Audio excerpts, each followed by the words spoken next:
Hey there, internets. So the new hot steamy propaganda we're going to be responding to today is Richard J. Murphy's video on why taxation isn't theft. I've chosen this video because it lays out a lot of the common fallacies used by statists when they try to argue that taxation isn't theft. Now, a lot of the video is basically him explaining and reiterating this point. This matters because that mindset shapes how people vote. It drives hostility to tax, it undermines public services, it weakens democracy. And yeah, if taxation is theft, then you should find another way to produce these services, and maybe it doesn't matter how many people think otherwise. So in the interests of time, I'm going to focus on his arguments about how taxation isn't theft, instead of the remainder of the video where he lays out all of the consequences of this idea and how he likes or doesn't like them. So let's jump right in. Tax is not theft. It cannot be because it is legally collected by a government that has established the law and we have given it the power to do so. But anyway, there's a core mistake that runs throughout the whole of the logic that I just talked about. And that key error is chronological.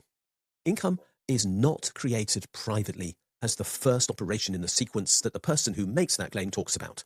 The state does not arrive later after the person has created their income and paid their tax. Instead, the state created the system in which a person's employment exists. In other words, the state has to come first. Your job and your income comes afterwards.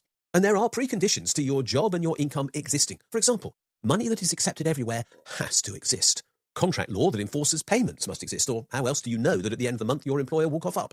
Employment rights that define work have to be there. Otherwise, what sort of employment would you have? And property rights that protect income must be in place in law, and that is a job for government, of course. What is more, it's also their job to put in place courts that resolve disputes arising from all these issues. In other words, unless the government existed, the protections around your work would not. And that means that these conditions are part of the invisible foundations that let you be paid. So the argument here is that the government has a right to your money because they create the laws which give you your right to your money. This is a theory called legal positivism, where the law is posited by an authority without any existence of its own. This isn't exactly ideal because if the government creates your rights, they can just as easily legislate all of your rights out of existence, and you have no lawful objection to them pulling out a gun and shooting you in the face. So why do legal positivists say that laws can only be created by a government? Their argument is essentially laws are about rules, norms and, in a word, morality. And morals are invented by humans according to whatever they feel like. So you need a government to impose one set of morals on everybody to have social cohesion. When you hear positivists say that we need to study the law as it is and not how it should be, it's not because the law isn't about rules and norms, but that one set of morals aren't any more valid than another. But is this really the case? The argument that norms are made up by humans was popularised by David Hume. He argued that because you couldn't directly perceive norms in the world around you, they couldn't be facts and had to be entirely constructed by human choice. The argument is essentially, because human choices are involved, it is completely subjective. But there are many things that you can choose to do which can be evaluated as correct and incorrect. If you choose to believe in a flat earth, you have made an incorrect choice. And if you choose to believe in a spherical earth, you have made a better choice. It's the same thing when it comes to law. Sure, you might need to choose not to steal, but this doesn't show that we can't evaluate this choice as correct or incorrect on our own, according to reasoning and logic.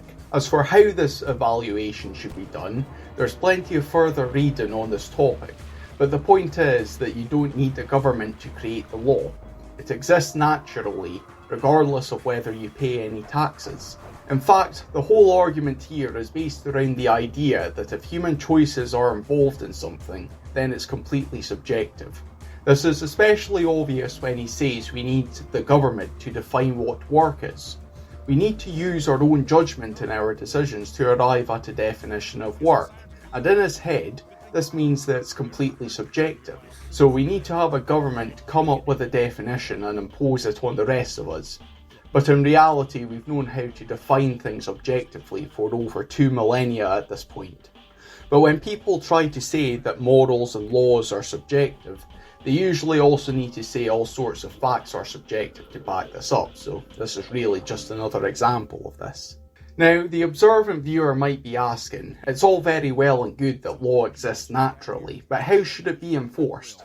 This is a good question, but it isn't the main argument being put forward here. The argument being made is a Hobbesian one, where the government is needed to create consistent laws in the first place, rather than the Lockean argument, where laws already exist and the government's just the best at enforcing them. Finally, I should probably show how you don't need a government to have universally accepted money. If you don't have money, then you can only trade where there is a double coincidence of wants. With money, you can trade with someone who you want something from, regardless of whether that person wants anything from you that they want to directly use or consume. So if you want to take the most benefits from trade, you need money, and this fact holds regardless of whether there is a government or not. What's more is that people will generally converge on the same thing being used as money without the government. Precious metals are usually used because they have objective advantages that other things do not. Firstly, precious metals are divisible. If you cut a bar of gold in half, its value will be half of the whole bar, whereas if you cut a horse in half, it's going to lose a lot more value and usefulness. Secondly, precious metals are non-perishable. If you keep a bar of gold for a year, it's going to be about as useful as it was 12 months ago. If you keep an apple for a year, it's going to rot and be a lot less valuable. Thirdly, precious metals are a lot harder to produce.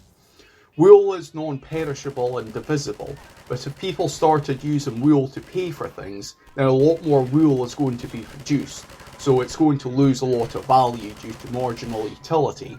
On the other hand, despite the best efforts of alchemists, gold is comparatively a lot harder to produce.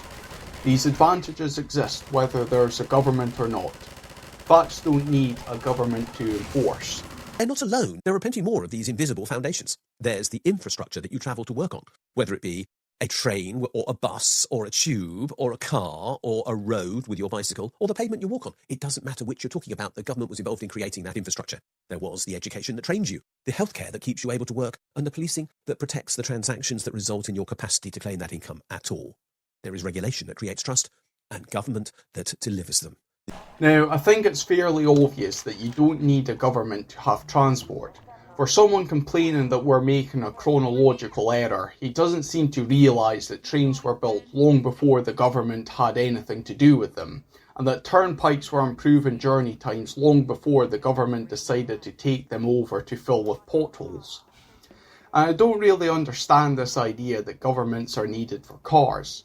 You might need a government if you want to wait 20 years for a car with a half-litre two-stroke engine that's as reliable as a paper umbrella, but needless to say the free market can provide far better alternatives.